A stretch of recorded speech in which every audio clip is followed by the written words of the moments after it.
విద్యార్థులు అంతర్జాతీయ స్థాయి క్రీడాకారులుగా ఎదగాలని, ఆదివాసీ గిరిజన విద్యార్థుల క్రీడల్లో నైపుణ్యతను ప్రోత్సహించడం, ప్రతిభావంతులను గుర్తించడం, రాష్ట్ర స్థాయిలో అవకాశాలు కల్పించడమే 6వ రాష్ట్ర స్థాయి గిరిజన సంక్షేమ క్రీడా పోటీలు నిర్వహించే ముఖ్య ఉద్దేశమని రాష్ట్ర పంచాయతీరాజ్, గ్రామీణ అభివృద్ధి, గ్రామీణ నీటి సరఫరా, మహిళా శిశు సంక్షేమ శాఖ మంత్రి దనసరి అనసూయ సీతక్క అన్నారు. ఈ కార్యక్రమంలో ఐటీడీఏ పీఓ చిత్రా మిశ్రా, ములుగు వ్యవసాయ market committee chairman Rega Kalyani, గిరిజన క్రీడా శాఖ అధికారులు, క్రీడాకారులు తదితరులు పాల్గొన్నారు.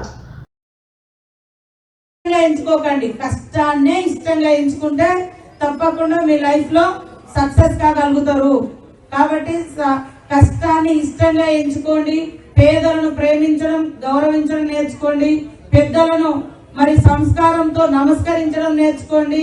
ఈ మధ్య కాలంలో హాయ్ హాయ్ మేడం అంటున్నారు. హాయ్ హాయ్ కాదు, నమస్కారం నమస్కారం అని నేర్చుకోండి, లేదా నమస్తే అని అనాలి. మీరు చిన్న పిల్లలు హాయ్ మేడం అంటే ఎట్లా? మీరు మీ క్లాస్మేట్ని కదా, మీ బ్యాచ్మేట్ని కాదా? అవునా కాదా? లేదా నమస్కారం అక్క, నమస్కారం, మీ సార్లు ఉంటే నమస్కారం సార్ అని నేర్చుకోవాలి. ఇప్పుడు కల్చర్ వేరే మారుతుంది, దాని వెనుక పోవద్దు.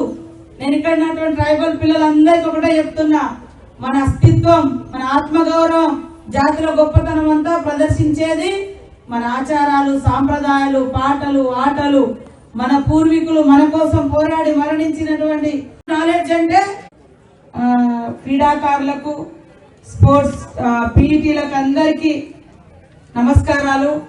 మా చిన్నారులకు, మా సమ్మక్క సార్లమ్మలకు, మా కుమరం భీములకు, మా సేవాలకు అందరికీ కూడా పేరు పేరున హృదయపూర్వక శుభాకాంక్షలు, ధన్యవాదాలు తెలియజేస్తూ, మరి వివిధ ప్రాంతాల నుంచి ఇక్కడికి వచ్చి ఈ గేమ్స్ లో పార్టిసిపేట్ చేస్తున్న మీ అందరినీ మనస్ఫూర్తిగా ఆహ్వానిస్తా ఉన్నాం.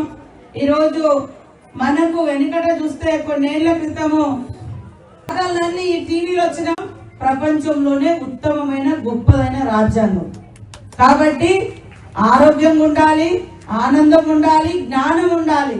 జ్ఞానాన్ని నేర్చుకోండి, చదువుకోండి, అబ్జర్వ్ చేయండి. బ్లెస్సింగ్స్ ఇస్తూ అందరికీ మరొకసారి శుభాకాంక్షలు తెలియజేస్తూ, మరి ఇప్పుడు 2025 to 2026 6వ రాష్ట్ర స్థాయి